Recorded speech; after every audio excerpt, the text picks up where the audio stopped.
So let's play out what he calls this succession of such diverse thoughts.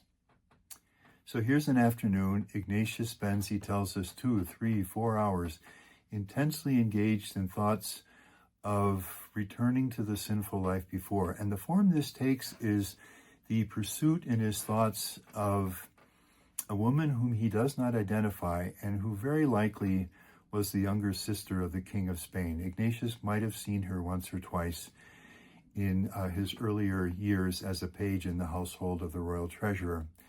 And she was beautiful. She was in a difficult situation. There was a whole romance there.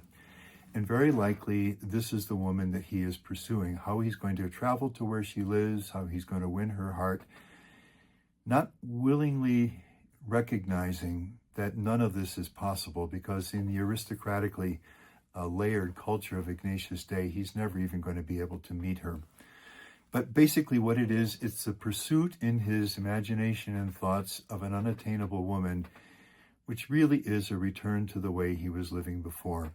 So he'll spend a whole afternoon exploring this. It's exciting, it's energizing.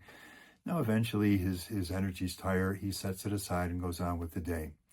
Here's the next afternoon, and now Ignatius spends 2, 3, 4 hours intensely engaged in thoughts of living like the saints, Francis and Dominic. We'll call this the worldly project. We'll call this the holy project.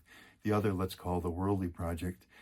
What if I should do what St. Francis did? What if I should do what St. Dominic did? Again, this is awakens enthusiasm and energy.